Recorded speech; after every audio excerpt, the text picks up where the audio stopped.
This conversation was recorded by Travis Hough, Benjamin Runnels, Nicole Vafa Siegrist, and Brendan Draper on June 24, 2016, about 5 months before the tragic Ghostship Fire in Oakland. Brendan is safe, but sadly, Travis, Ben, and Denalda were lost in the fire. We've lightly edited and mixed the audio how we believe Travis would have wanted you to hear it. If I go too far, chalk it up to sun. Filter through something other than just So, Introflirt. Hi. So, I've known you guys for a while. Probably it's been, I don't know, getting close to a year, I think. Something like that. Maybe a little over. It's been over a year. That's right. That's right. And did you know Brendan before? I met Travis at the Stork Club show, which was in July. That's right. Yeah. Met you. Yeah. Mm-hmm. And I met you at the Adeline House, and that was kind of a weird coincidence because we have a friend in common who mixed both of our things at the time, and that was pretty cool. And then You must have met me at the Stork Club too. I met you at the Stork Club. That was the very first show. That was a great show. My how you all have grown so much. You're just such a thing now. So what is for people who would be listening who have not heard Introflirt? What is Introflirt? Tell it. What is this? There's three of us here. Well, four of us, but there's three of you. What is Introflirt? Do you like that? Is the best question. What is Introflirt? Your microphone. It's okay. What is Introflirt is such a good question. Because I feel like a lot of times when you get interviewed, people ask, "What is the Introflirt sound?" But what is the sound? The Introflirt sound is only one aspect of Introflirt. Yeah. I mean, Introflirt is a thing to me. It's not just a sound. Yeah. I mean, you can classify your sound and be like, oh, it's this. And that's really easy to, nail down. And that's kind of doesn't do it a service, I think. And that's one of the things that I appreciate about seeing you guys live and knowing all of you and kind of getting all the weird kind of backstory stuff and on social media and all the mixes and all of the, there's just really, there's a lot going on. And so it kind of feels like more of a thing than just a band and more of a sound. It's like easy to chalk it up, synth pop, or, even you call yourself croon wave. And that's like a really good way of putting your music in you created your own genre, which is really great. But what is the thing itself? I think there's more to it than that. And I like it. It's not an easy question or a good question, but hey. It's a great question. And Thanks, it's moderately easy to slightly difficult to Yeah, answer. I like that. Kind of orange. I've once said that Introflirt is the cast and crew of characters that contribute to that feeling or the sound. Yeah. Whether someone's running lights for us or interviewing us on a podcast because they want to, or taking photos of us, or styling us, or helping us load equipment, or just supporting us, teaching us about something. All those people are part of the Introflirt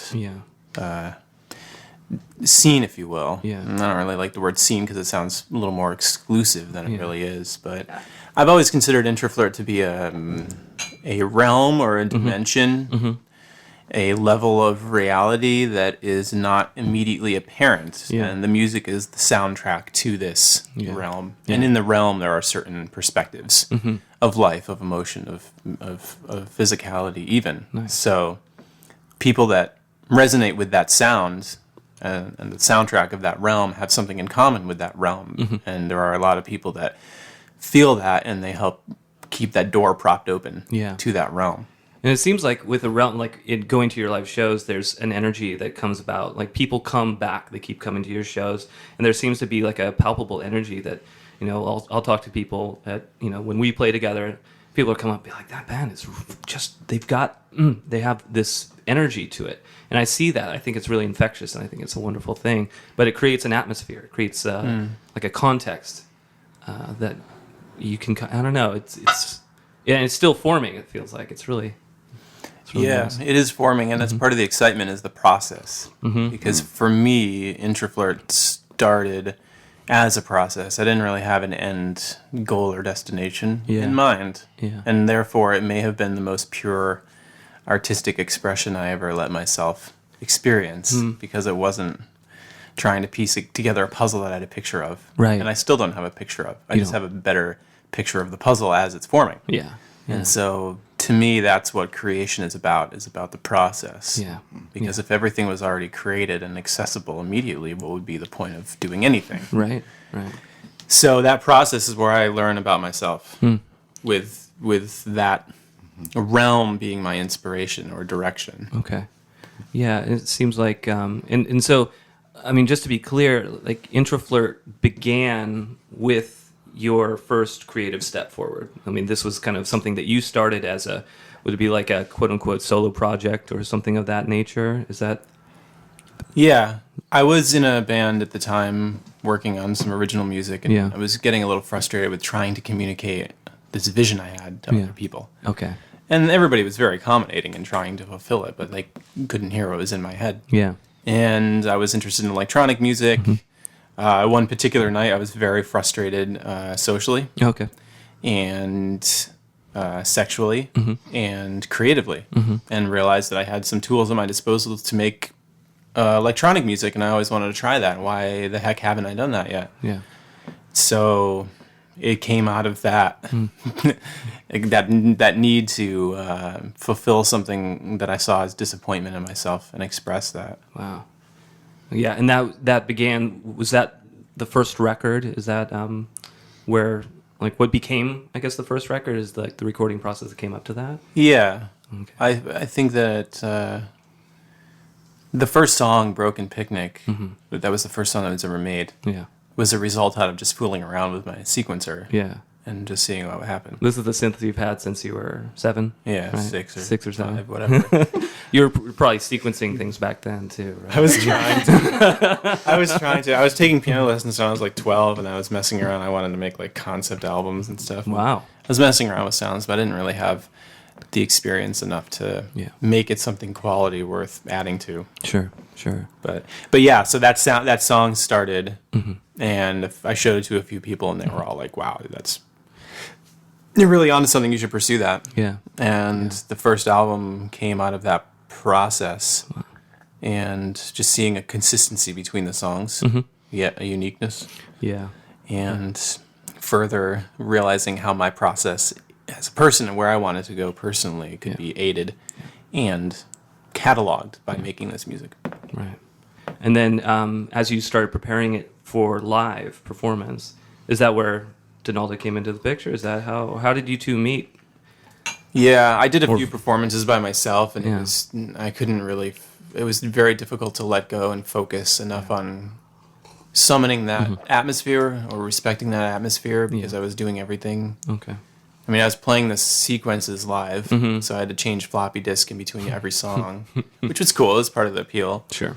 And singing. But it was tough to focus on letting go and letting that emotion come through with doing it all myself. Yeah. And even with a laptop, then a while I just ditched the synth on the stage and played off the laptop, and it was kind of like I'm really introverted, so me on stage is not really an attraction, I visibly. Yeah, I disagree, actually. I think that you're really good live. I think that you're quite a captivating performer on stage. You have an introverted quality, but it's an extroverted introversion. I like that sound. That was good. It's good. It was a nice pop of the can. It's very tribal. Yeah. Well, I think that's the third time I've. yeah. Well, okay. Let's. I want to talk. I'm going to speak with each of you, but I mean Vafa, but also Denalda. But Vafa, yeah. is Vafa in this context? I mean, okay. Yeah. I'll just make sure that you get called your so right hard. name. Bleep out the other. We'll bleep out. I think all my life I've always wanted to have nicknames. Yeah. Yeah, but I didn't get very many as a child, but now I have like 20. That's good. Yeah, anyway. Yeah. So what's your story? How did you? Because I know that you have other projects as well. Yeah. You're a musician. You have been for a long time. Yeah, well, And without spending too much time on like the other projects, but I mean, that is essentially how Ben and I met. Yeah. And I can relate to Ben on the level of like trying to summon energy as a solo performer because before I met Ben, that was precisely what I was doing. I was writing all of my own things, sourcing all of the people that would help me on my projects myself, like doing all of the promotion, doing all of my own styling, doing all, setting everything up. And after a while, it gets kind of hard. And leading up to this one show that I had, that I invited Ben to, I had a friend tell me that they thought that it would be a really good idea for me to collaborate with people. And I kind of took offense to it at first. What do you mean? Yeah. But then it kind of started to make sense after a while. Like, maybe I should, but then, like, who is that going to be? Like, I don't know anybody. Like, I don't know anybody that I really want to work with, blah, blah, blah, blah, blah, blah, blah, all in my head. Yeah. And so I invite Ben to this show that I have. Mm-hmm. And I was using this instrument called an, how did I forget right now? The omnichord, right? Yeah. The omnichord. Google Which that. is an amazing instrument. Yeah. Synthesizer. It's a beautiful thing. And Ben heard it and he said, I want you to come over. I want this sound on this record that I'm making. And I remember being really excited because it's really nice to have somebody say, oh, I like this thing that you have, and I would like you to bring it to my table. Yeah. Feels good. Yeah. But also feeling a little nervous, like, is this really going to follow through? Because a lot of times it doesn't follow through. Yeah. But when I came over, he was like, oh, I like what you're doing with this thing. I like what you're doing with that melody. I like what you're doing with those sounds right there. And it just ended up working out. So then... This is with you playing keys. The omnichord. The omnichord, Okay. sorry. Yeah. The coffee's got me in a weird place right now. This is, I know. It'll I take feel very non-linear. Anyway... This is non-linear. This process. Life is Anyway, Life is non-linear. Time. So yeah, we re-recorded the parts, and he picked out kind of like what the best parts that he liked that I came up with on the omnichord. What's that thing called? The strum plate. Yeah. It's like a copper. Which you can totally Strum play. plate. It's only like 3 notes of the scale for 5 octaves. Yeah. Which is really cool, but so I kind of learned a little bit about the omnichord then, and whatever. Anyway, so then I don't even remember how we ended up on stage together. It must have just been you asking me to play omnichord. Yeah, I was performing in a monthly art gallery performance. Yeah. And that's kind of where I had been cutting my teeth with performing this. Mm-hmm. It was a monthly gig, it was a monthly thing. Mm-hmm. So, I invited Vafa to join me on stage for the one song that she played on the album. Yeah. And she brought all this energy, and like the crowd was into it more because there was somebody on stage actually looking like they were enjoying themselves, which I do now. Yeah. You know what I mean? But back then, I was like, the first time I performed without the synth and just the laptop, I actually sat on the stage, like cross-legged and sang, sitting down. Wow. But so she brought this amazing energy, and added a lot sonically and energetically, and I felt more comfortable to be myself, whether it was introverted or not. Nice. Like you said, that part of my stage presence is being kind of an introverted extrovert. Like extrovert. It's, the act of performing is very extroverted. And you're moving, you're dancing, you're singing, but you're very... You could be singing to an empty room. Yeah. And I'd probably be singing better if it was to an empty room. No. Some moments, yes. Some moments, no. Sure. But so I've realized I could be that, which is my true self on stage with her, providing some energetic backbone. Yeah. So I was like, which is wild. Yeah. Yeah. You two have such a great energy together, and that's something that can't be conveyed over the album or the sound. It's just like, but there's something to be seen live, and also I want to give you credit for the way that you show up for live shows and the ways that you.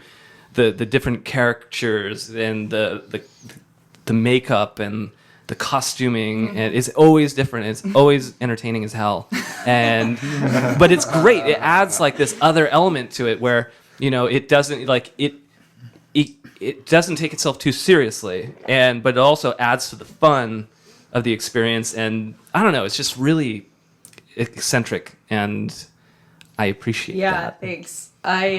My appearance changes like maybe like 3 times in a day sometimes. Yeah. Maybe only once a day. Yeah. Maybe only once a week. Sometimes I'll wear that same outfit like a few days in a row, but other times I'm just like, I kind of want to be a different person today. Yeah. Yeah. You I feel like the stage is a really good place. it's a great to place do for that. And you seem to like act differently, like when I interact with you, like when you're in a different character. And I'm wondering, because you're saying that you have different names, people are giving you different nicknames now. Do you have? Does each persona that you bring have a name, or does it like? Are you taking on personas, or is this just costuming? What is?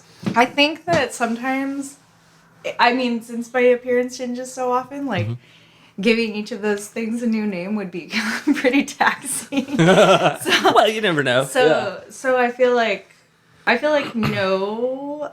There's one look that I feel portrays Vafa the best out of any, and it's this it's a look that has this really like curly long hair that is blonde on the underside. There's a name for that. Ombre? It's not ombre, because ombre is when it like fades. Oh, that's right. Or not fades, but like goes from like dark to light, but it's like light under. Gotcha. Like under lights.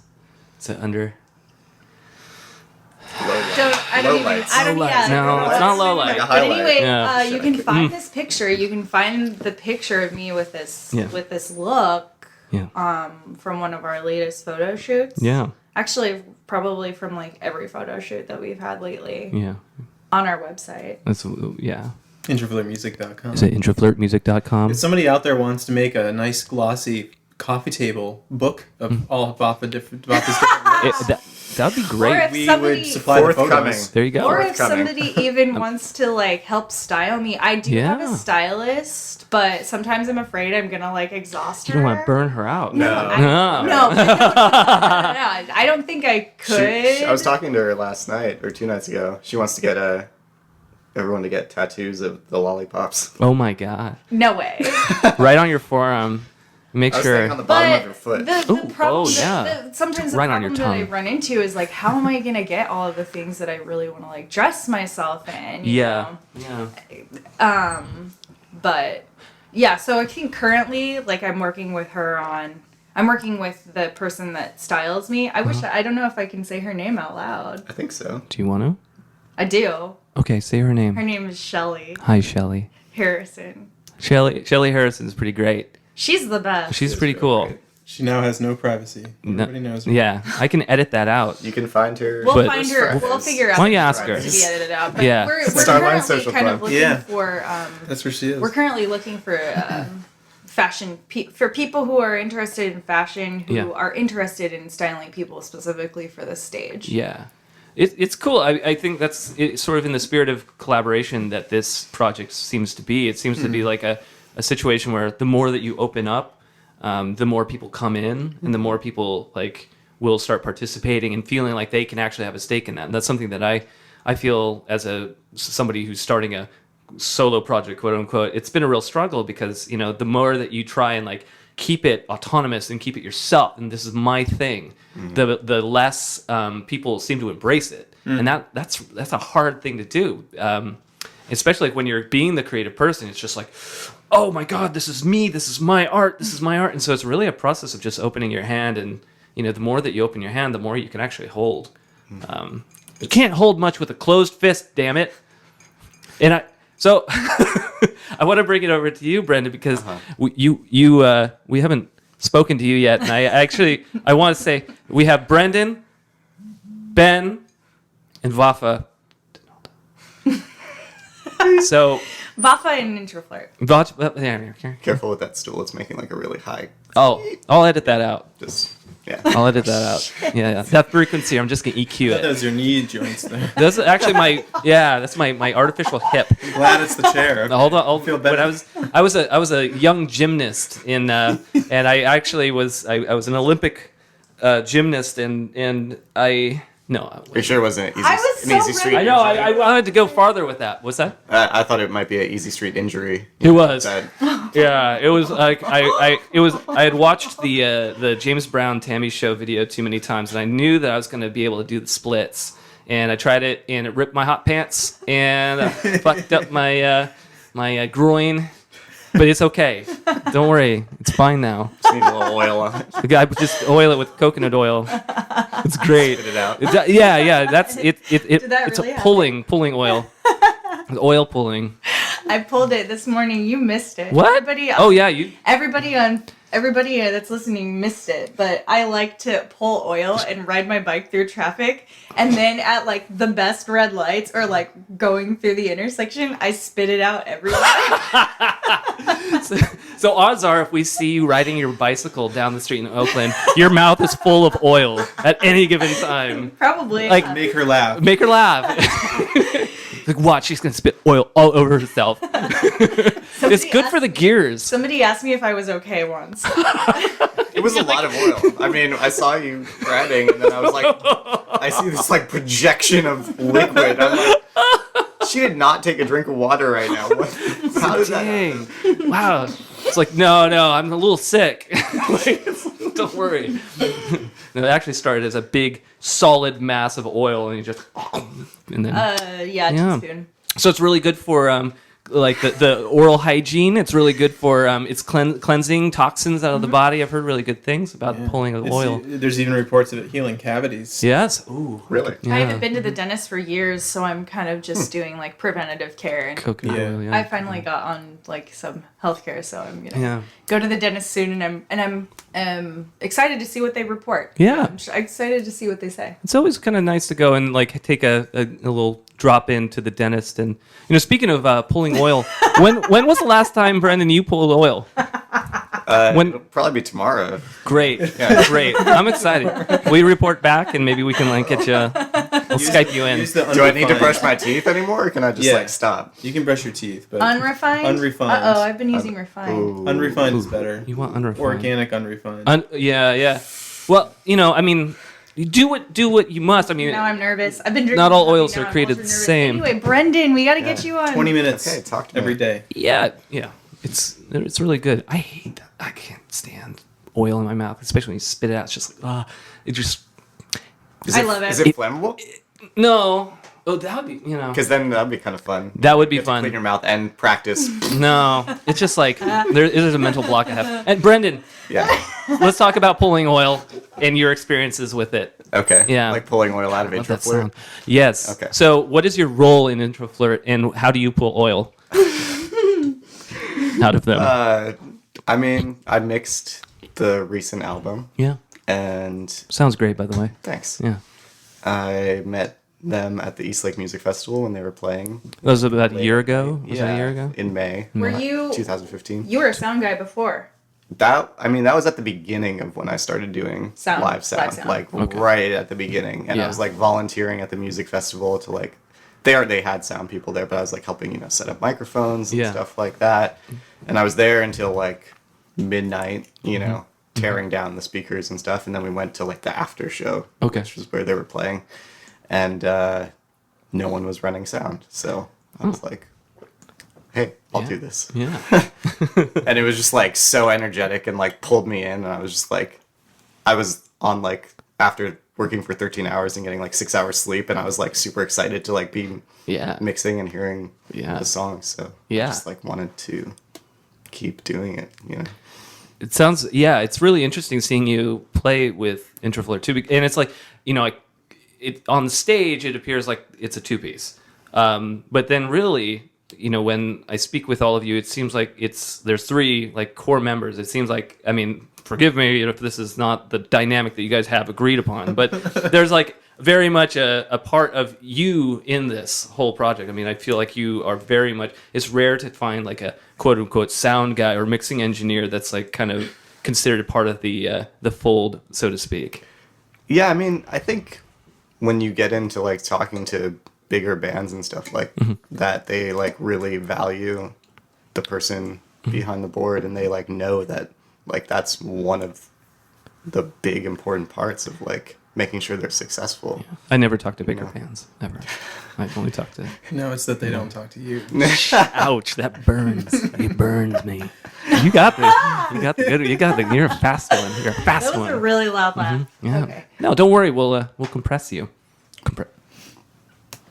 Awkward silence. Big surprise. Limit. See, that's the sound guy here. That was a test. That was a test for the sound engineer there. I just wanted, like, check your chops. You got good chops. Thanks. So, yeah, so go on. More like so larger bands, they value the sound. Well, yeah, I mean, that makes they sense. bring like a sound person with them Yeah. who works with them all the time. Right, Like, right. Can adjust to wherever they're playing. Yeah. Stuff like that. Yeah. Smaller bands don't put the value in that Yeah. right off the bat. They're like, okay, we'll go play this venue. Like, they have a sound person there. It'll all work out fine. Yeah. Cool. Yeah, great. But if like, I mean, I've been working in venues too, and it's hard. It's like way harder coming into a situation where you don't know the band, don't know the songs, Yeah. don't know like all their instruments like for months in advance. Yeah. Like you go in there kind of blind. Yeah. And you're trying to like create a performance that's like has the emotional impact that they want to portray, and if like you don't like really know them, Yeah. then like that's almost impossible, I would say. Especially if they have very like a specific sound and something that's very technical. Right. You're Especially trusting for electronic music, Right. Right. Right. Because like you could just like throw up the faders and there's like all these kind of like background sounds that are supposed to not be forward, but they could be back, or like this, and if you're a sound engineer, like your thought is like, sometimes your thought is like, I want to make everyone on stage important. Like, I want like the drums to sound good. I want the synth to sound good, but like sometimes things need to be like in the background too. Yeah. Yeah. And yeah, that's, I mean, something I've learned with like mixing the album as well. Yeah. That's it. Yeah, and again, like the live mixes always sound really, really spot on, very crafted. But I have to say, listening to the new album, it sounds so beautiful. Like I think I've compared this. I've spoken to you about this. How I feel like it has it almost sounds like Depeche Mode Violator, like in the sense of like the early. Each sound has a space, like a 3-dimensional space. It's very you can take a bite out of each like thing, or at least touch it, and I appreciate that. It's a very well crafted sounding album, and so I want to talk a little bit about that because it's really good. I mean, the album artwork is wow. I'm excited to. Should we drop Devin? Do you want to? Devin is like, oh my god. Devin is like it's so we can talk funny about Devin. It's so funny that you're like, those like 3 core members of Introflirt. Because in my head, I'm like, there's like 6. Okay, let's go down the list of the Introflirt members. So did Devin do the artwork? Is that the deal? Well, Devin's done a lot. Devin's done a ton. Devin, Don, Shelley are like Devin, Don, the Shelley. other. Yeah. Who else? I mean, Hunter now. Sam. I mean, kind of. What does Hunter do? What's his? Well, Maybe nothing yet. Okay, Yeah, Hunter. Let's forget about working Hunter. with other people. Hunter's not doing anything. That's not But true. okay, Hunter. As soon as you can. They. They. But, Excuse me. See, sorry for misgendering Hunter. I will edit that one out. I would say that there are 3 core members of Introflirt insofar 3 as there core are 3 members. people that are making decisions that affect Right. the outcome Yeah. of Introflirt. But you have All- Don, who's making lights. He's there Don pretty much who every helps show. create He's lights. Devin who does photography. photography. video. And And video. video. Video. Devin. And is like He's just great. multimedia. Great. his at personality. everything. Like and everybody who like comes through Introflirt, their personalities are just like so fucking cool and weird and like It's like- unique. The way they come into is all like serendipitous, I would say. Like no one's like, we never like struggle to like find the person Yeah. to help us with whatever we're doing. Yeah. Although sometimes there's probably a little bit of like frustration There is, surrounding the topic or surrounding like the like the incorporation or just like like frustration like with me like costuming. Okay, Shelly. I mean, it's like frustration surrounding like, oh, we need to get like something up on the internet that like people can see us in Devon. We need more something on stage. I guess there wasn't a lot of like frustration surrounding like lights on stage, but whatever. Anyway. You mean that led up to needing someone? Frustration that led up to needing somebody. Yes. Yeah. Well, is there because there are a lot of people participating. Where were we at? What question did you ask? Oh, We're well, saying who are the people? yeah, and who are what the do they do? people? What do they do? But also, the thing that I'm curious about is, okay, so we have like, at least we named off 6 people who are, actively part of this Introflirt thing.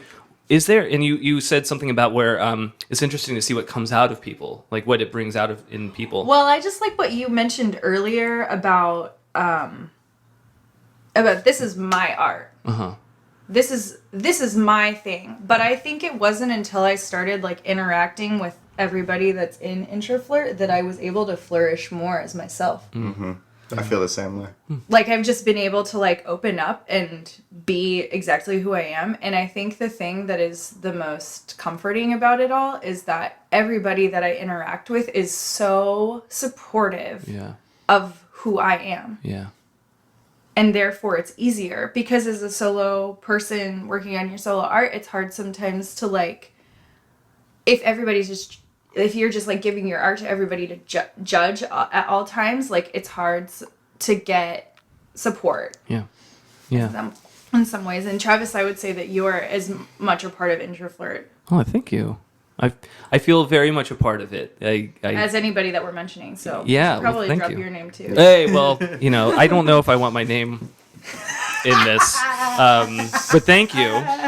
And I do. I feel very welcomed, and I feel like there's something about, with my project, the fact that we've played a lot of shows together, the fact that like I often will consult with you like on either a technical level or emotional level or a creative level, just being like, it's hard being an artist. It's hard making work and there's sometimes like even in collaboration there's a sense of isolation. So what I'm really excited about is the idea of having a community of people to share ideas with and flourish with, because I mean you seem to have proved that the more that you open up, the more that you allow it to just flourish, it sort of has a gravity. It has like a I want to say like it is about like opening up and like being open to finding those people that are on the same page, I think, but there's also like a complete level of what's the word, discerning or like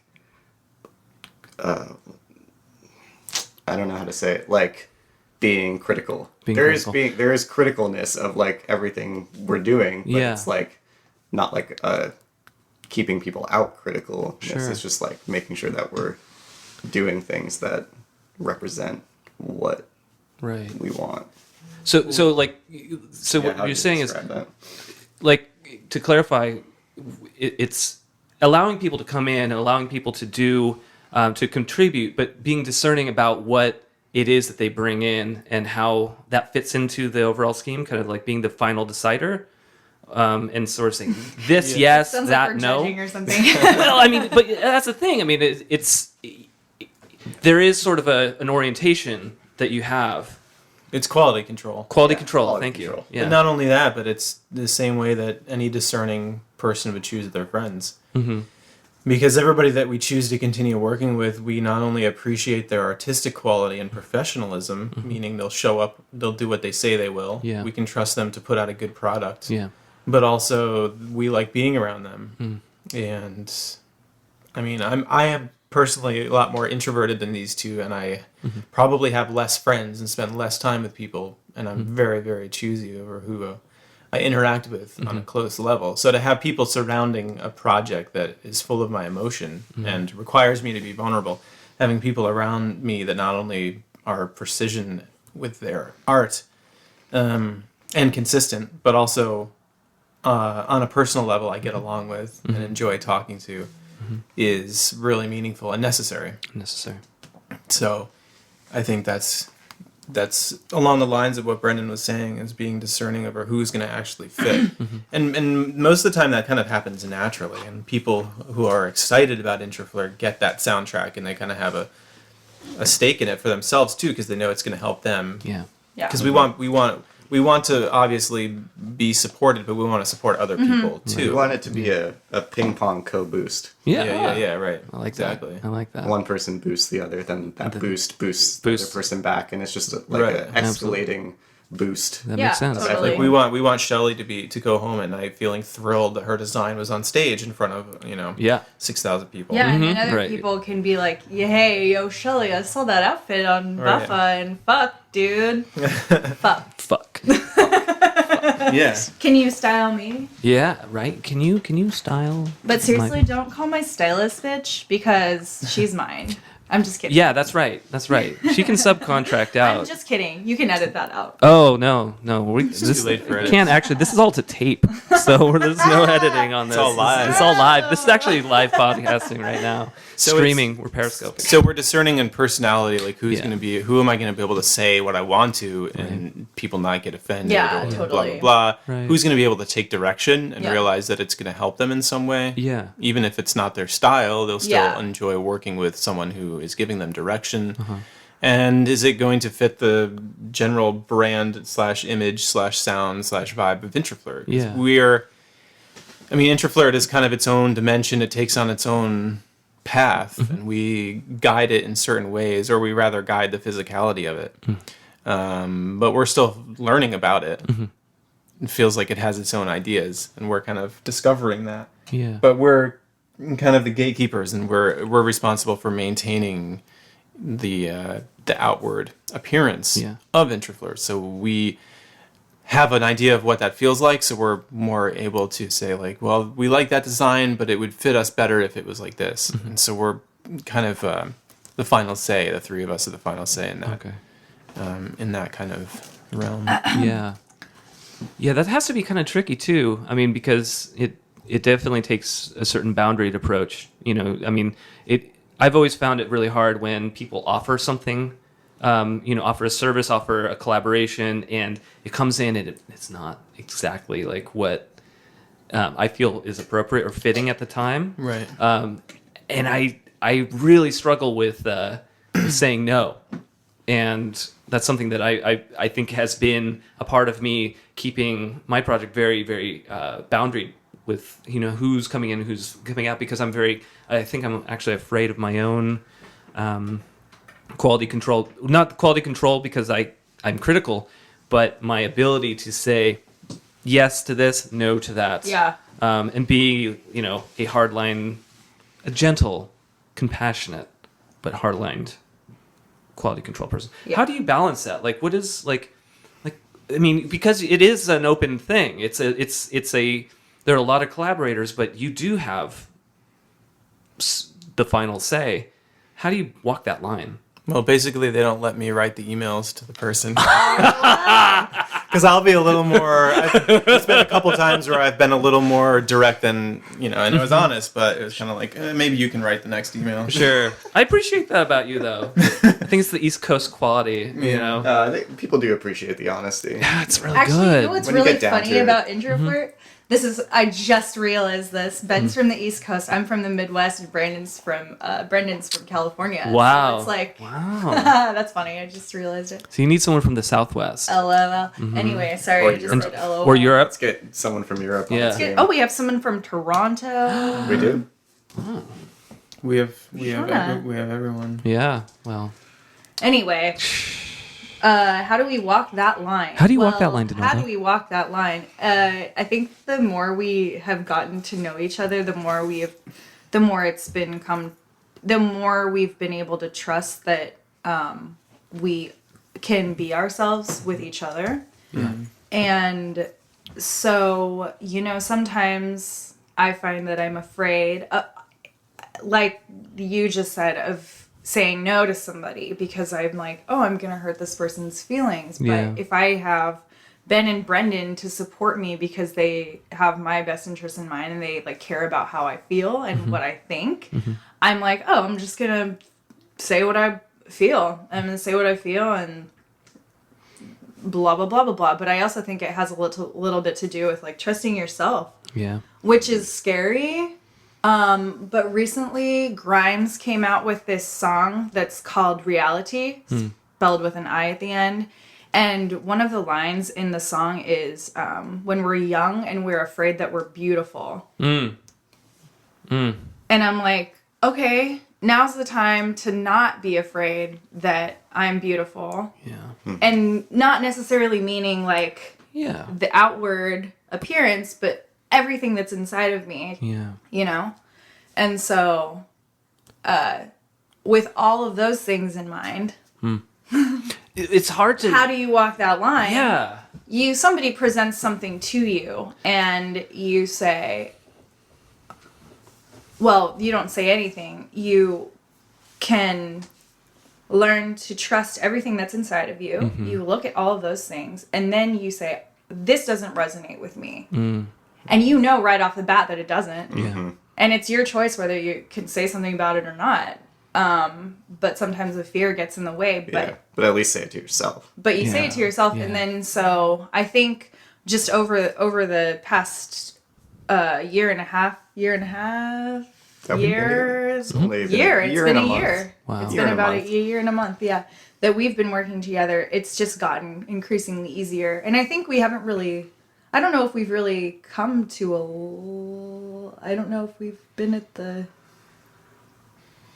Like disagreements? Or just like we've had a few instances where we've had to like walk that line. I mean recently with like designs. But it's worth walking it, because then if you're putting something out that you're intuitively not happy with or don't feel like resonates with what you're doing, It's like just the worst feeling. it's a disservice to everybody. Yeah. It's a disservice to Introflirt, to us as people, to the artist, because they're not getting the truth. Sure. You're saying that's great, we'll take it. Yeah. You're lying to them. Yeah. And then you're lying to the public about what Introflirt's about, because you're not putting out something that's... There's no point in putting something out that you're not like 130%. Yeah. happy with. And I really, really think this is inside of every single human. Yeah. Yeah. And we've sent things back. Like we work with people and we say it's not good enough, or we don't say it like that. That's how it's say. Brendan writes the email. Brendan's great at writing This is really emails. great. 2 This is exclamation marks, amazing, 3 but, smiley faces. This is amazing. You're so talented. Can we maybe alter it a little bit this way? It's kind of a yes and. You're like, yes, and can you I need you to fix this. He's yes and I'm no but. Yeah. You're kind of the band diplomat here. No, You're kind of like, start over. No, but if you find someone else to do it. I just don't talk. I'm just kidding. Yeah. That's not true. I always have an opinion. Right. I always have something to say. Well, When we have sent things back and said like this is really cool, maybe can we alter this in this way? The results, if we're working with the right person, the results sometimes immediately. Yeah. I mean, not immediately. Eventually, get to a place where we're like, okay, Yeah. we're glad we're working with this person. Yeah. So it's not like it has to be all or nothing right away. Because we don't do everything all or nothing right away. It's a process. It's a process. It takes time. Oh man, the sound, especially like we're trying to dial in our sound pretty hardcore. And what's really interesting about the whole process is like whenever Ben and I first started practicing together, we practiced in his room and I had my back to him. Oh wow. Which is crazy to me now. Because that's, I mean, first of all, not the way that we play on stage. Sure. But second of all,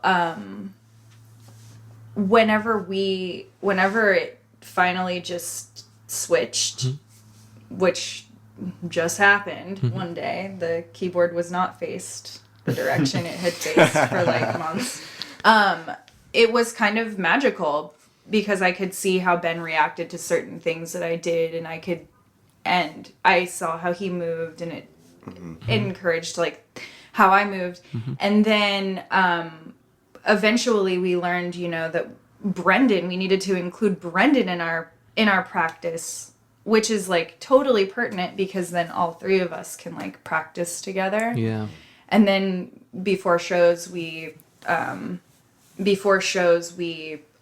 practice in like a live, in like a quote unquote live setting where we have like monitors and stuff like this. So in a way, we're also, walking the line with, I guess it would be metaphysical things as well. Like, no, we are not going to practice like this. We are not going to practice. I am not going to practice with my back turned to you. Let's try something different. Energetic.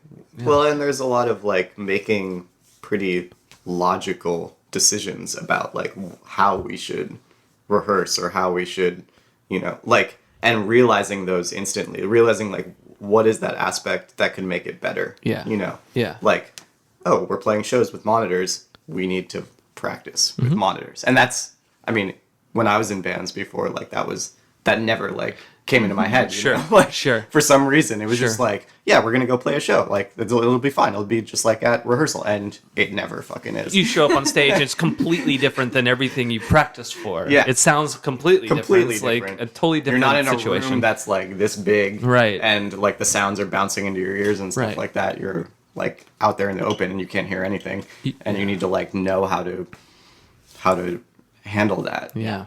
So. And I think, and so there's the practical side of it, but then I think what you're touching on, Denalda, is that there's an energetic quality to it too that comes with the interaction. Then you have to kind of set this, like I think you both are saying this well, but like setting the stage for that interaction to take place, which then makes the music better and makes the performance better. And I feel like there's always an interplay. I think even seeing you, Brendan, in the back, running the soundboard, there's still like a weird triangular connection between the two of you on stage and you in the back, and I can feel it. There's something there, and I don't know about all of you, but when I work alone and I'm making music alone in my room, it's very isolated, and I take my time, and it's a very slow process. But the minute someone else is in the room, everything's different. I'm operating differently. I'm even running, the software differently. It's like faster, or there's like a different type of energy that comes about, and I like that. I think that's one of the best things about music is that it can be an energetic exchange. And I'm curious, like for you, Ben, like when you brought in other people, this being a solo project, what did you notice any kind of shifts, like energetic shifts? How did that change? How did the music? I know you're like, getting into the metaphysical stuff here, but like, tell me, like, what was it? What did you notice was different? Everything. Everything. I mean, really, just to be supported in what my musical tastes are, and who I am as a person emotionally, and being able to be more open. Yeah. And I like taking advice from people I trust too. Mm-hmm.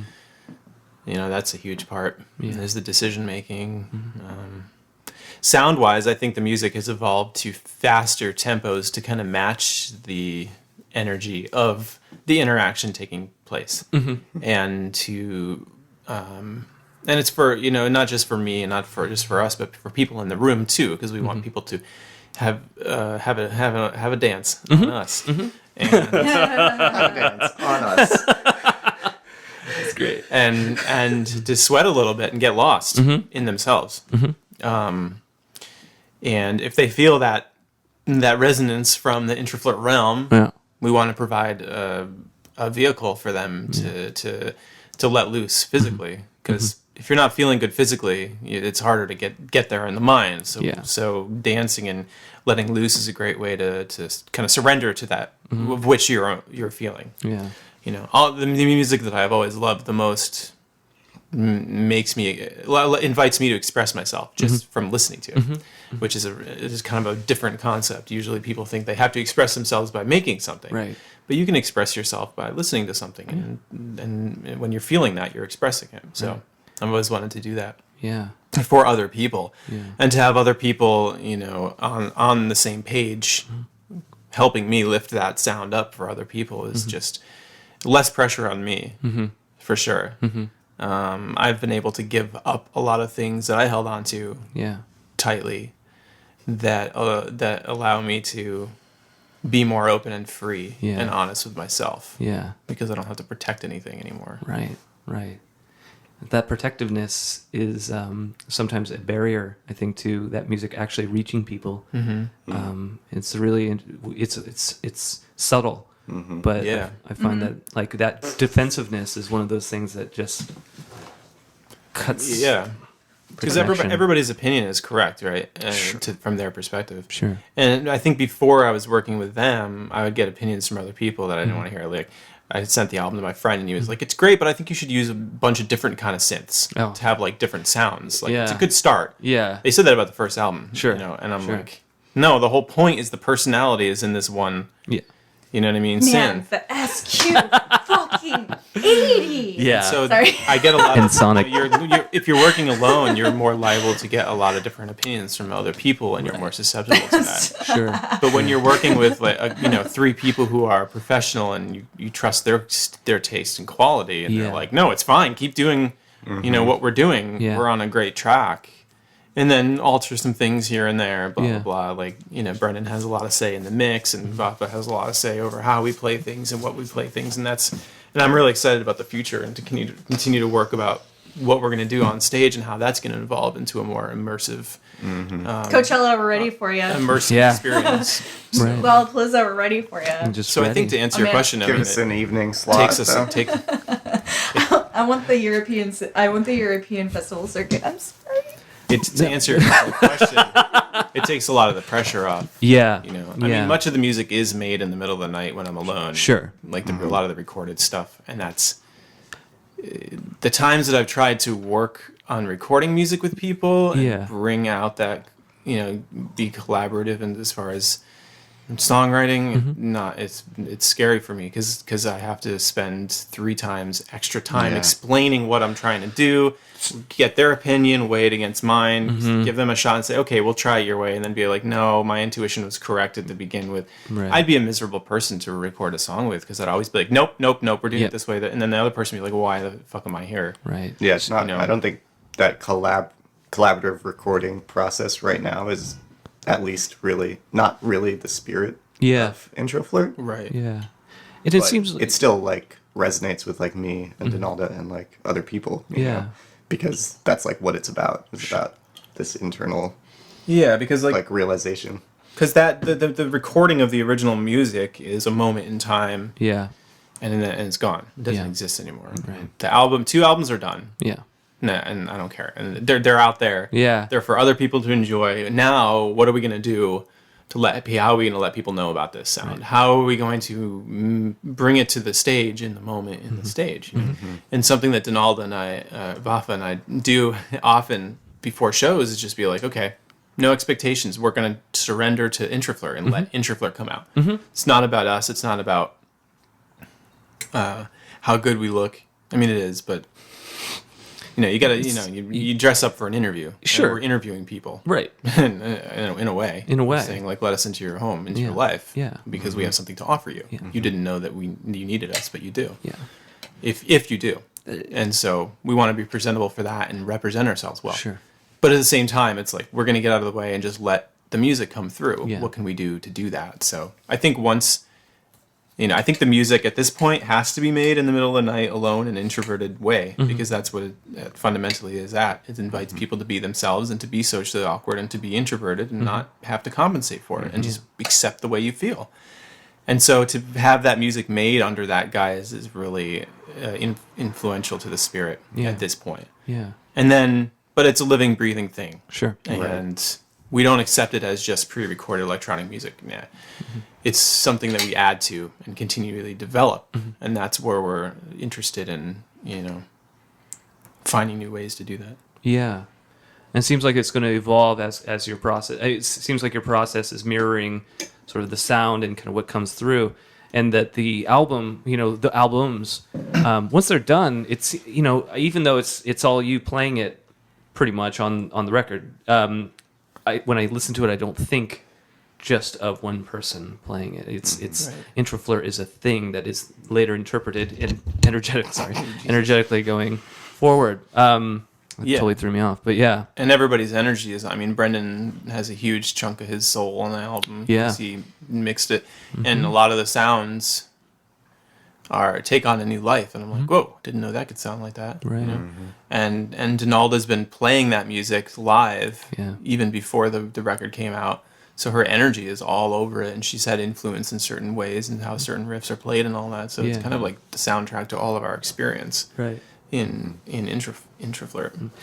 And you said something really interesting about just kind of like letting things flow through you, and that's, I think, something that for me is really important creatively, is like understanding that, I mean, it's just a perspective, but I feel like it's very true that if you try to do it, if you set out and you're going, this is me, you take ownership of every little bit of it, that it doesn't, like the creative impulse does not come so freely.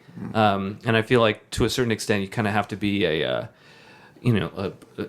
somebody like opening the door or just allowing things to come through, a lightning rod, so to speak, and just like be ready for that. Is that something?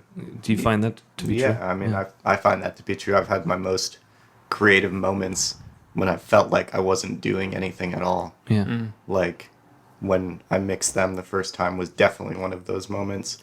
And I walked in and I was like, okay, I'm going to do this.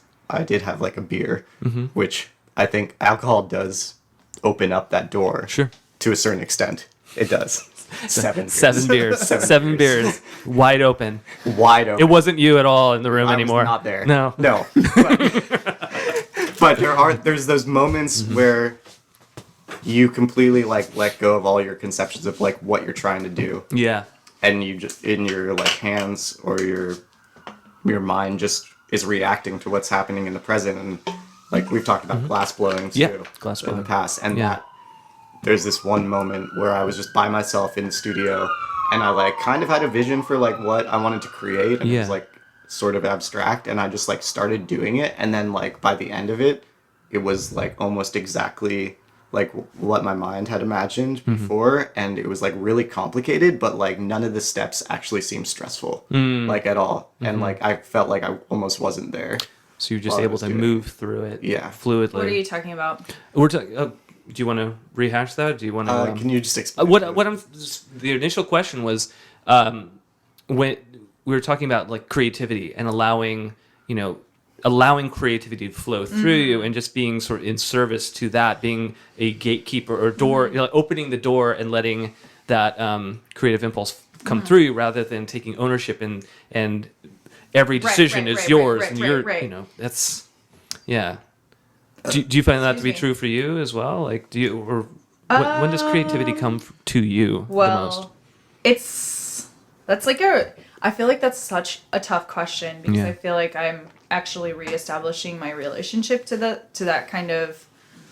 I feel like I'm reestablishing my relationship with that kind of thing at the very current moment in life right now.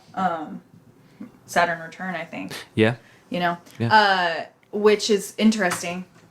Is that what it is right now? Because I feel that. For me, it happens, Saturn, the planet, returns to its position that it was in when you were born, when you're about 27 through 29, 30 area. And it almost kind of feels like in the time that I'm in right now, I'm like, starting back at square one when I get to make all of my own decisions and hold my own fucking hand, which is great. That's how I feel too. How old are you? 27. Yeah. And I There feel you go. like, for like a greater part of my like teenage years and like early 20s, I was still like afraid of what people thought, like from when I was a kid, and like getting over that whole feeling of insecurity. And then, I mean, like now trying to embrace that insecurity, realize that it's not bad. No. The wisdom of insecurity. The Wisdom of Insecurity. Oof. Alan Watts, great book. But anyway, the creative process for me is, it's hard. I'll be like laying in bed. I was laying in bed this morning. I was laying in bed this morning and listening to these words that somebody had said to me recently. These are their words. You should get a synth. You can get a synth that you can also play on stage with Introflirt. And I envision you coming up with sounds and melodies with this synthesizer that you can take to Ben and say, hey, I've got this melody, I've got this sound, and I think that we could create a song with it. But because I know the way that Ben works, I'm laying in bed and I'm thinking, Ben is not gonna want that. But then I got this melody in my head and I was like, I should go over to my synthesizer and I should document this. And then I was like, I'm gonna have to put the tape machine on and I'm gonna have to figure out a way to like record it. And like I'm just like laying in bed like telling myself all of these things when I really could have just gotten up and done it, but whatever. But anyway, the funny thing is that through all of this, I actually had this like melodic riff in my head that I can't remember now. Yeah. But it literally just like comes to you. Like it just comes to me. Yeah. And it's my choice whether or not I like get up and do something about it, you know? Yeah. And it happens pretty much all day long. I use my phone for that. That's a good idea. Just like la la la la la la. But in those moments, yeah, it just kind of like comes to you, and then you can be like the vessel for it to like come out of your being. Yeah. I imagine that it's going in through my mouth and coming out through my the lower female part, the yoni type Yeah. magic of. which is pretty wild. That's- let's let it. We're gonna edit that out. No, this is to tape. We can't edit any of this. But no. Yeah, I heard a really interesting interview with Neil Young the other day, and it was this podcast, the Mark Maron podcast, and he was interviewing Mark Neil Maron? Young. It's a really funny comedian podcaster. He's very, very famous podcaster, and It's pretty good. yeah, and he was interviewing Neil Young, and Neil Young was talking about creativity, and he was like, yeah, I just like. It just comes, and I found that... This is my Neil Young voice. He's like, yeah, I found that if I was in different places, that it would always come out differently, and so I'd write different types of songs. And so then he had this property, he had a big ranch, and he's like, but then I found that if I wrote it in a different house on the property, it would be a different type of music. But then I thought, what if I just moved a couple of feet, So he'd just drive, and he would drive like 90 feet, and he'd try a little something different. He's like, it just changed every time I moved in my car. He'd drive, and he'd just sit in his car writing, and he found that his creativity. But what I took away from that was, he said, just when it comes, you better be ready for it. Yeah, you have to be ready for it. Just drop what you're doing. Seriously. And go for it. I'm like sitting here mad at myself for not like documenting the little riff melody that I had in my head this morning, but funny story. Well, okay. I had a situation It's where okay. I woke up with a melody in my head. I had music in my dream, which happens sometimes. I woke up in the middle of the night and I grabbed my phone and I pressed the voice record and I was like, la, la, la, la. I listened back and I was like, oh wow, that's kind of good. And it was something like I played it out and I realized that it was Can't Live. The Can't Live living here without you. I was like, fuck. I thought that was my own song. But no.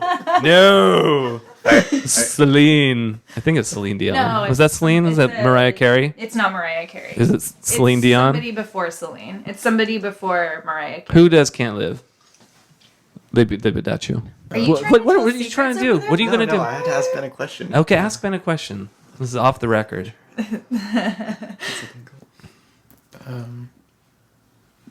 What are you? Continue What? on. I can tell you, but Continue on. Wait, I have something to say about. In My Bloody Valentine's first album, I heard they used to like wake Belinda Butcher like up in the middle of her sleep and get her to record, Why? Really? just to like get that feeling. Oh wow. So they would like just like wake her up in the studio and just be like, "Go record now," and then like groggy and just Yeah. sing like half asleep. W brilliant. motherfucking TF. Are you kidding me? No, that's really great. I'm pretty sure that's a true story. I love that. I love like weird. I mean, That's so cool. Cause I've recorded, I've done songs where like I've had to like lay on my back to get the right sound and things like that, just because like there's a certain type of energy that you get. Huh. But have you done it? What's the weirdest thing you've ever done in the studio, Ben? it depends what you consider weird. I I have touch a pretty myself a lot. yeah. You should. I should. Thank you. I mean, Yes, if touch you were me, yourself, you would man. too. Yeah. I don't know. Yeah. Not too much weirdness. I used to have a thing where when I would record vocals, I would have to pull my shirt up and have like my midriff exposed, like kind of like a bikini top type Yeah. thing. It was just a thing. I had to do it, and the good takes would come, Yeah, I definitely did my fair share of both cross-dressing and being extremely violent and destroying things while learning to sing. Yeah. I was frustrated at my voice not coming out, Yeah. but I've become a lot more gentle with myself for the most part. Because you're a real craftsperson with your voice. I feel like you really take singing to the next level of seriousness. Of like, this is something that you work at. Yeah. When did that kind of come together for you? Like, what? Talk about singing. I think around the time that the Introflirt album was being mixed, was this time when I finally started feeling confident enough to sing public. I think actually going back when I first started making the music, like around the time that first song came out, and people were like, "Oh, you're gonna go." I was still like trying to sound like other people, trying to sound like an idea of myself, trying to put emotion into my voice, pronouncing things in a certain way, like punching certain words to like drive home the emotion. So it was coming across as kind of fake. Yeah. I mean, I have a whole philosophy on singing that works for me, Okay. and by which I judge and critique everyone else. And it's not. It's a perspective. It's a gold standard. It's a perspective. It doesn't mean it is the way it is. Yeah. For everyone, but it's a perspective. It's the way I choose to come about, because I want to open up and let that natural sound come out without trying to make it sound like anything. So anyway, when I first started when the music first started coming, I was like, I need a voice to express, and I started writing these caustic lyrics, these just like angry lyrics expressing all these dark emotions, which was the first time in my life I had done that. Yeah. Because I'd made a lot of music before, but it was all like lofty, spiritual kind of, perspective. Yeah. So I was like, I need to develop my voice to be able to sing this music. So I embarked upon learning. And I had someone help me for about 3 months who was trained as an opera singer, and she helped me kind of overcome just the fear of making a sound. Yeah. An intentional sound. Yeah. And that was the biggest hurdle. Gotcha. And then from then on, I embarked upon a maybe 1.5, 2 year process of trying to find my voice, fooling around with different things, getting as drunk and high as I could to like let go, and that just made me fall asleep. Yeah. And it didn't work. Yeah. Smashing glass, smashing mirrors, going for long jogs out of anger, all kinds of things. I tried everything. Very frustrated with myself. And then I started going to karaoke to get over the fear of being in public with a microphone, singing. And that helped a little bit. And then I stumbled upon the concept of the piano bar and jazz standards that were sung there. And originally I started going there to practice singing and to practice singing in front of people in a vulnerable way, just a piano and a microphone. Yeah. And within a couple of weeks, I fell in love with the music, with the people, with the scene, what was going on. And I no longer went to practice. I just went to be a part of what was happening there. But I adopted that style as a result. It wasn't really, croon wave wasn't really an intentional thing. Sure. Never thought it would happen. Who coined that term, by the way? Brendan, that was Brendan did, actually. He Really? did. Are you Okay. serious? He did. Wow. Brendan. Cool. Fucking cuties. Yeah. Look up on Twitter. First post. Hey, right. let me tell you, our Wikipedia article. Is it up? Oh, no. Oh, better. Well, it fucking I was going to say, better what? be getting up soon. Yeah. It's actually, we it's should about work on ready. that. Yeah. There's about certain ready. criteria. Two albums deep, like I'd say. We've got plenty of photos. Anyway. Yeah.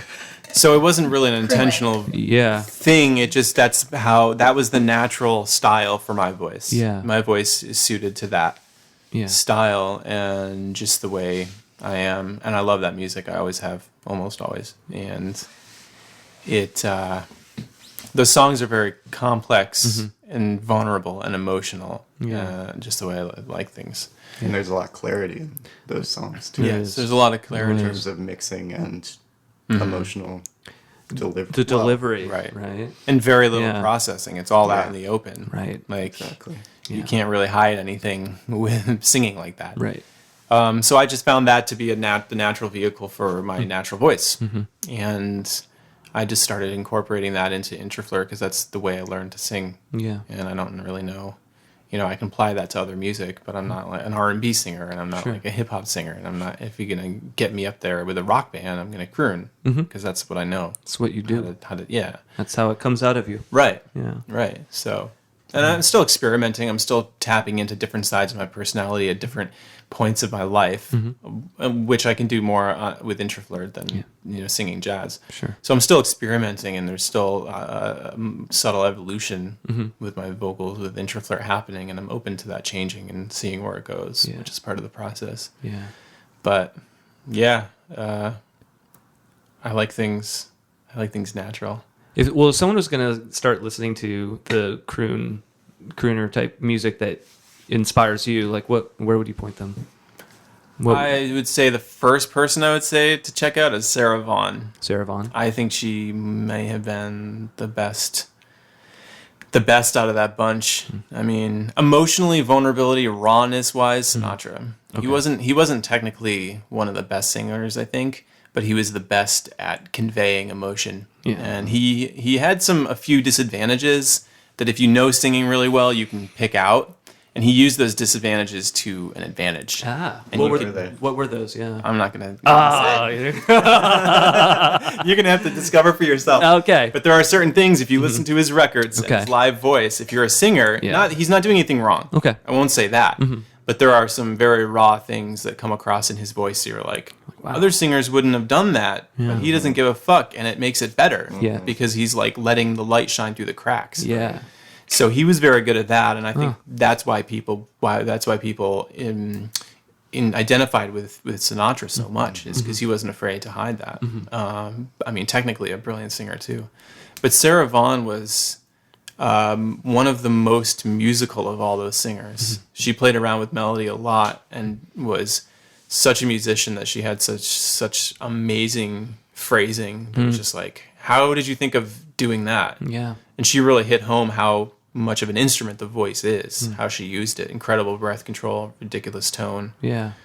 Anything live that she did. There's this album live at Mr. Kelly's, I think it's early 60s or late 50s in Chicago. That album is just incredible. Wow. Is there an online radio station or show that people can get acquainted? Yeah. Is there anything, where would people find good sources for crooning music? Yeah. Oh gosh. I don't know, man.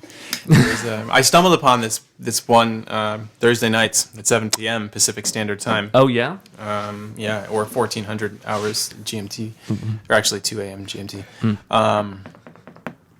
Called The Croon Wave. Someone stole our freaking name. How did... Hosted by Ben Benjamin. He stole my name. Wow. And he uses the Introflirt name, too. Wow. Kind of a jerk. Don't know where he's located. He must have found you on Twitter and just taken... And just it's stole like me. Twitter identity theft. I feel naked, yeah. I feel like someone else is wearing my clothes and I'm naked. When I listen to that, I actually think you're naked. And I usually am. Yeah. I like...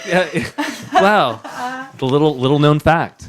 Yeah, but I host a weekly show called The Croon Wave. Great. And it's all 30s through 60s crooners. And that's on bombshells.com. Bombshells.com. Yeah, okay, so great. you can check that out. And where else, where can we find your music? Introflirt? Yeah, Introflirt. Where's the best place to find you? Follow Twitter is always fun. Moved to Oakland. Just yeah, kidding, there's a guy that sells cassettes in the back alley, back behind the Cajun place over there. Oh, I love that. No, place. but just visit Oakland, and you can find our shows listed online. Yeah. Either Bandcamp. Yeah, Introflirtmusic.com.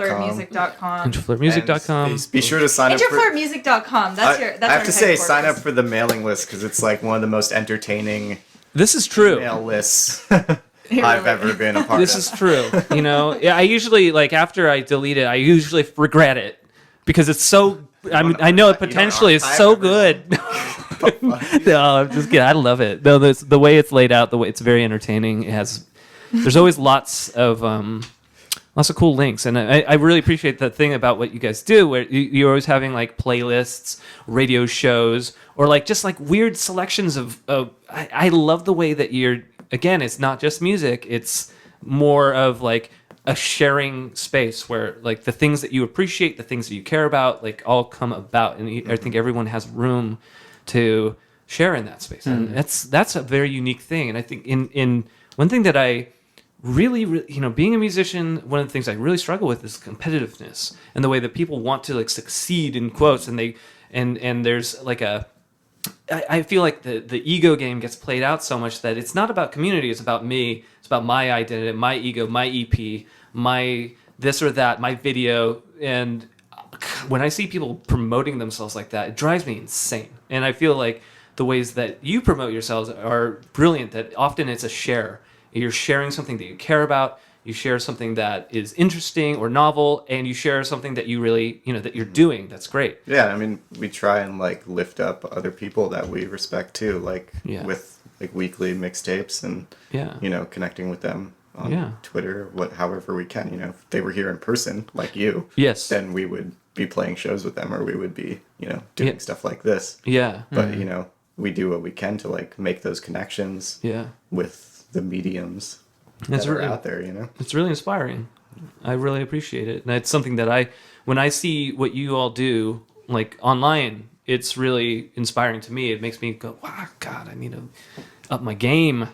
So I can, it's nice because but it's like no competition. It's not about competition. Competition doesn't exist. No, there's no competition. Oh, for me, it does. Well, I'm just kidding. For Denalda, it does. Actually, I'm not kidding. I was just thinking about.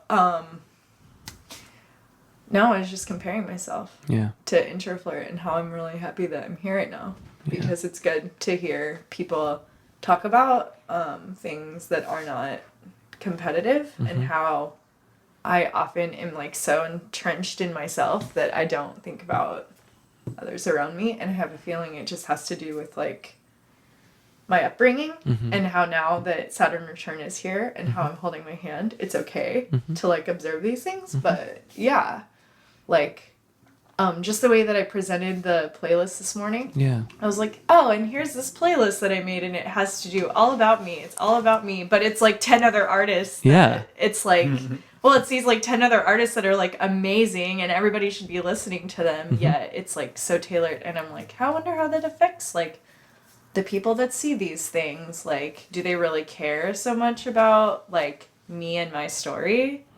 And how could this like fit into their story? And like, it's probably just they're probably just going along about their day like it's their life too, Sure. I don't think people are like super concerned, but anyway. But that's something that's really great about the playlist is that it's like a mixtape. You somebody will compile and curate a collection of songs, and they're in there, even though it's made by numbers of different artists. And and there's something like when I heard it, like I was thinking about like your thought process. Like when you threw that knife song in there, I was like, this is the weirdest song. I mean, the knife is weird, but this is a deep cut, and I liked it. I really I thought of you choosing that and like why you chose it, and that's fun. I think. Well, did you listen to the whole song? Yeah. Did you hear all the lyrics? I listened to. I have a thing with lyrics. Yeah. Lyrics. I don't always listen to them all the way. Lyrics hit me really hard for some reason. Lyrics hit me so hard, and I am able to like memorize them. Wow. I'm able to kind of like put myself, because I feel like words are so powerful. Like I'm a very like visual person. So I'm listening to the lyrics of that song, and the lyrics of that song are sometimes on the weekend we go out to our favorite cafe. I'll order my usual, and you will have the cafe au lait. Yeah, cafe au lait. And then she says, and when the place gets louder, they freak out and they turn the techno louder. And so she's like. So she's talking about like going to this cafe with her friend. So I imagine this like European like place with like stone streets and these like close quarter buildings, and like there's colors, and then there's all these like people running around, not running around, but like walking around, getting to the places where they need to be.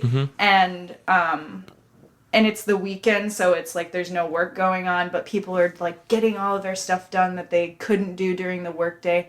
And she's meeting up with her friend at their favorite cafe, and they're like sitting there and they're like talking and they're like enjoying their beverages, which is sometimes what Introflirt does. And they're drinking their tea and they're getting like fucked up inside because that's what caffeine does to you. And the place starts to get really busy. It's like that rush, and I don't know if everybody here has been to a restaurant during a rush, but it's a fucking like there's adrenaline, there's like energy everywhere. And all of a sudden, like, the techno gets turned up. And I don't believe I've ever been to a restaurant that has, like, techno as their fucking soundtrack. You've never been to Berlin? I've never been to Berlin. Ooh, they like the uns. Okay, so like the techno's louder, and personally, like if I'm working on something like dishes or a meal or like something that is like physical, techno is what drives me the most. And like that beat, that like. I heard once that techno was like also used as a means with which to control. Oh, interesting. Or to like get people to submit.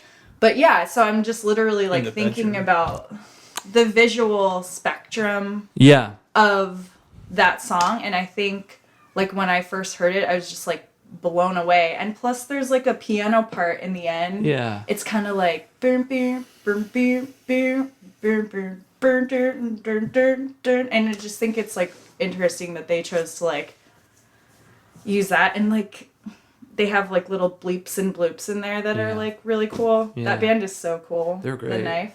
And I think they even like had like when they first started out an aspect of mystery. Yeah. Or like we don't know who those people are. And that's also very interesting to me. Yeah, the mystery aspect of their persona. Like, who's Vafa? Right. Who's the Knife? Bringing up Berlin and techno. Yeah. My friend Zach is in Berlin right now. Yeah. We forgot to talk about Zach when we were talking about people that are Oh, partying. That's yeah, right. Zach. That's right. But Zach is like super. It's not too late. Super. He's great. Inspiring. I remember him reading a poem at the Yes. Starline Social Club. That was great. It Yes. totally like the night was going in one direction, and then poetry happened, and that set the stage for Introflirt, which was it was a necessary. I'm sure it was awkward for him to a certain degree. He seemed very comfortable. All the pretty people. But yeah, it was that was a great show. Well, I just want like one more thought, because I'm always curious about this, because we're making music. It's 2016 or something of that nature, and it seems like a very weird time to be making music, in quotes. There doesn't seem like seems like the infrastructure for the record industry is like no longer there. And I mean, I don't know what I'm talking about, but I feel very weird and isolated making music. I feel very strange, like putting music out there when I see millions and millions of bands out there all making music. Everyone has access to recording things, which is wonderful, because everyone should be making art, in my opinion, on some level. So if you want to make an album, go make an album. But I feel sometimes very the connectivity of the internet and being able to make get your stuff out there with so much ease. I feel almost more isolated now. And so what are your thoughts on like making music nowadays and confronting the isolation, or like what? I don't even know what the question I'm actually trying to answer or ask you is. Maybe I think you asked. Yeah, what is this? What is this music shit? I think you really have to pave. I think you really have to figure out how to pave your own way. Yeah. Yeah. I agree with that. Yeah. How do you fight the isolation? The feeling of. I don't think Ben fights the isolation. No, I think Ben is. I embrace the isolation. You embrace it, yeah. If I have more than 3 social engagements a week, You've got like 15 a day on Twitter at least. Yeah. No, I meant in Oh, you person. mean like physical? Physical. things? Yeah, I actual hide. face-to-face. Yeah. No, I well, social media allows us to be more in isolation and get somewhere Yeah. with it, right? Because before that, you'd have to go to clubs and shake hands and hand out business cards and busk on the street or whatever. Yeah. important. And it's still important. Yeah. But nowadays, you can be more isolated and get your music out there Yeah. more so. That being said, there's a lot of what you could perceive as competition, where there's a lot of people out there making music. I mean, one of the ways to get yourself publicized is to get on blogs, Right. and that's, who knows? We'll see how important that actually is, but it's perceived as being important in a lot of people's eyes. And yet, you go on these blogs, and they're featuring all these bands as a result of their specific taste. Yeah. And there's, like you said, there's thousands upon thousands of tens of thousands of people trying to get on these blogs and making music. So what Denalda said is absolutely right. behave your own way. Introflirt is special. We're very unique. Our music is very unique. We have something unique to bring to the table, as you've attested to, live performance-wise. Yeah. People tend to just come to us when they're feeling that frequency. So any way that we're going to get out there is going to be unique, and it's going to be different from other people. Yeah. And we're trying a lot of different methods. Some of them are more in line with what other people try. And we're trying alternative motives too. We're trying all kinds of different things to see what fits the best for us. And whatever avenue that will be to get our music out there more will be the correct one and will happen rather easily. But if there's isolation to be had, I'll have it. And I don't fight it, really. No. And I have to take care of myself. That's at the heart of Introflirt. It's taking care of yourself. That's the hard making decisions that Yeah. are good. Yeah. Or, yeah. Emotionally good for everybody Yeah. involved. Right. And if we continue to do that, it'll be in line with Introflirt, and those decisions will always be correct. Yeah. Even if it leads to something that doesn't seem correct immediately, or isn't perceived as what we were hoping for, it doesn't matter. It still is the right decision, and will lead to something that is fruitful. And in line with that, what, I guess lastly, what does success mean to Introflirt? What would that look like? I've been thinking about that a lot Me lately. too. I've been wanting to talk to you guys about that as well. Oh, good. Let's talk success. Success. Okay. I mean, if I'm speaking just like throw up whatever comes to my mind Please do. in the moment, Yeah. I would say it's being able to do exactly what you want to do and what I want to do and what I've wanted to do since I was 2 is be on a stage, like waving my arms around.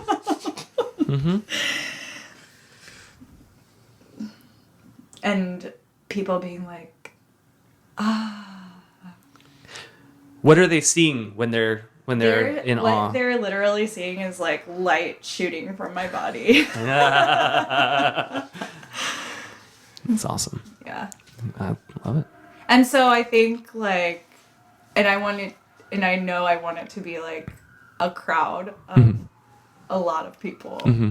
And I think the Starline show was probably like, That was the biggest crowd. it was the biggest crowd we've had, and Yeah. it felt so cool. Felt great. I went up to the front and I saw people like dancing and like just eyes Everyone's closed, just like dancing. Everyone's in like this like space that we've created. Nightlight felt like that too.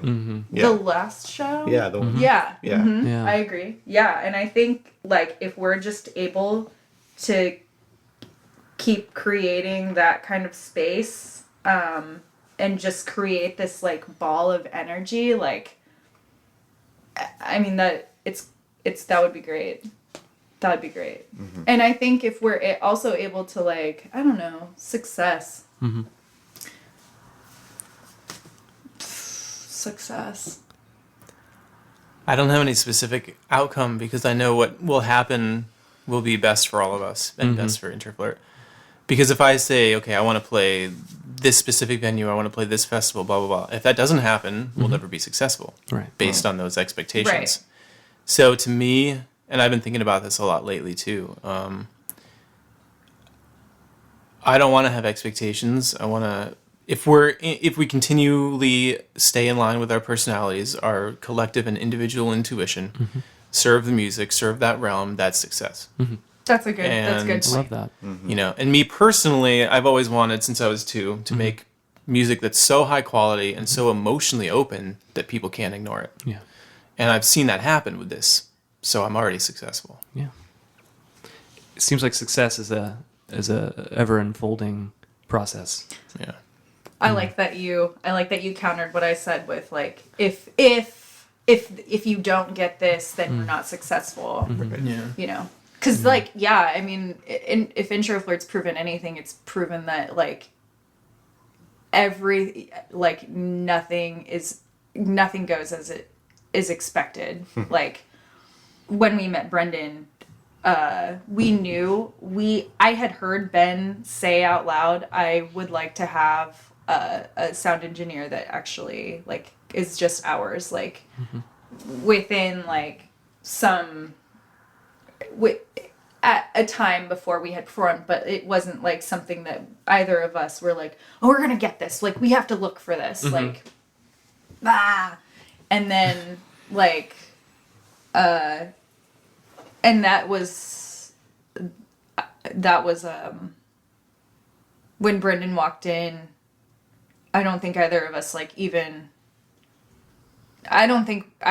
knew what was going to happen, but when it happened, it was like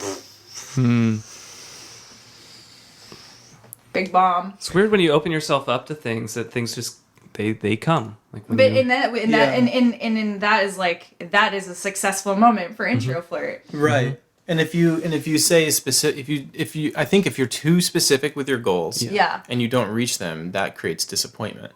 It also alters the path of what you could do to get there, and say we're only going to make decisions that lead to this outcome. Yeah. And then you put blinders on, and you ignore every other opportunity that could lead to something even better than that. Yeah. So I think saying like, hey, we want to play in big stages, we want to sell a lot of records, like those, I think we can all agree that we want that. sure. Whether or not that is actually Introflirt's definition of success, I don't know, and I don't really care. And I trust that if we continue going on in line with who we are and what Introflirt is, we're going to be presented with something that's so unique that no other band's been presented with, that we wouldn't have been able to think of. Or make decisions intentionally to get there. Because it's beyond what we ever imagined. That's what I'm interested in. That's a good. That's I good. mean, like, what bands that like you really love are the same as any other bands, and in their rise to success too. Yeah. Like, Right. what is the same? Like, I mean, there's certain aspects that are the same, but nothing is ever the same. Yeah. With every band. And I get, and here's a vulnerable moment for me. Sure. Like I've been kind of flirting around with being really sad and depressed lately, and part of it is because I'm spending a lot of time on Twitter, seeing what's out there, right? And I'm interacting. We're getting some some good quality follows and likes and retweets, and we're getting the name out there. Like it's happening. People, some musicians that have inspired us have seen our name now. We know that because they press the like or the retweet or the follow. And so we're getting the name out there, and that's very important. Yeah. And that's, to me, that's the path that I'm going on. Yeah. I don't have any expectation with that. I'm not looking for 7 million Twitter followers. I'm not looking for, so-and-so Mute Records to see that and pick us up. I'm not necessarily looking for any of that. Yeah. I'm just doing what's naturally at my service. And it's easy for me because I don't have to interact with people, which I get drained after a while. Being around all kinds of energy, all kinds of just, so it's easy for me to do that. Yeah. But at the same time, I'm seeing a lot of what other bands, both moderately successful and very successful, are doing. And I have to walk a very fine line between not wanting to place Introflirt in that category and wanting to be like, I want to be the person that's getting their photo taken in front of Niagara Falls. Because ultimately I don't care. Because I want Introflirt to do what it's going to do. Yeah. And whether a big tour with some big band is it, maybe it's not. And I don't really like that. I don't want to have that outcome. Yeah. So I get depressed looking at other people's version of success because it's not mine. And I think a lot of bands do that. And a lot of bands bite, they run up against a wall trying to fulfill somebody else's view of success. Yeah, totally. Right. And I'm finding firsthand that that's causing depression in me, which is indicative that it's not in line with my frequency. Yeah. And that's how I feel on a personal level too, like judging my success by like the success of like other people I know. Absolutely. Yeah. Like that's just like the worst possible It's a really place to be. bad feeling. Yes. Yeah. So any kind of comparing or measuring our success based on others is not I think not healthy. That ties into embracing the isolation too, because to a certain extent, if you isolate yourself, and I've done this to like the extreme where you go too far and you like don't talk to your friends anymore because you don't want to be reminded of their success. But that's like going way too past it. You want to embrace like what they're doing and like where their lives are at, but you also want to be fine with what you're doing too, and like keep doing it. And Yeah. It's like, see. Hold your hand. If I had embraced my view of success 2 years ago, I'd be a wreck right now. I'd be burnt out. I wouldn't have been able to handle it. Right. In the time of so-called not being successful and only working part-time and not being able to afford certain things because I'm putting all my time and money into the music, in that time, I've learned so much about myself, how to take care of myself. I've refined my diet to take care of myself. I've refined my meditation. I've refined my communication to the people around me to where I can communicate freely now. I've refined all that stuff. Yeah. And I'm way more suited and equipped to embrace whatever form of success comes, because it probably would have killed me if I hadn't learned all that stuff, because I wasn't ready to be true with myself. And therefore, I am successful. Yeah. Because I am not basing my idea of success on anybody else. And so that is something, and that's something I'm learning now too, and that's good. I'm learning from the isolation of my room with my computer and my feelings. And those are the compass that I'm using now to determine what is it that I really want. Yeah. And I can't really say specifically what it is, except to keep making precision music that opens people emotionally and to get it out there to a lot of people. But I don't want to do it the way any other band's done it before.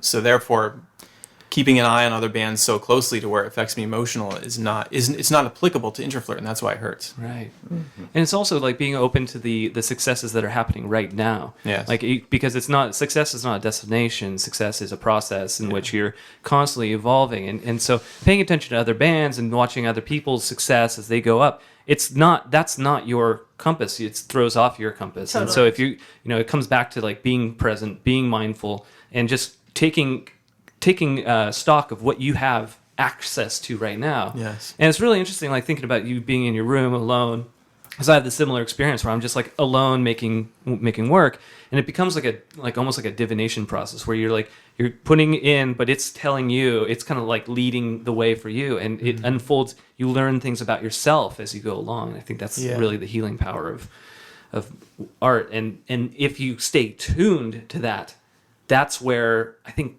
good art comes from. Like that's the kind of art worth sharing. It's the stuff that was revealing. Especially if your process is wrapped up in it. Right. And that's even more powerful because you're exposing your own process. Yeah. But this is Croon Wave. This is Introflirt. Whatever happens is going to be Croon Wave and Introflirt. Love it. Yeah. It's not going to be Depeche Mode. It's not going to be The Knife. It's not going to be whoever the fuck else. Yeah. It's not going to be, this has to happen, then this, and then this, and then this, and then this will happen, and then this, and you got to do this, and post pictures along the way. I'm not interested. I'm not interested in living like anybody that I've seen, that I've either been influenced by, or anybody that's considered to be popular right now. It makes me want to throw up because I'm not them. Yeah. I mean, the biggest lesson, or a big lesson, I think, in life to learn is like, it is so important to trust yourself. Yeah. And relaxing into yourself. It's so hard. It is so hard in our society to do that. It's so hard on earth to do that. It has, I mean, society is based on anxiety, basically. totally. And currently. compensation. Yeah. And it's okay to look back, too. Looking forward, it's easy to say, like, oh, well, we're not on tour. We're not on a label. We're not doing this. Only this amount of people have heard our music. We're not there yet. Sure. And that's placing yourself in that attitude of lack. Yeah.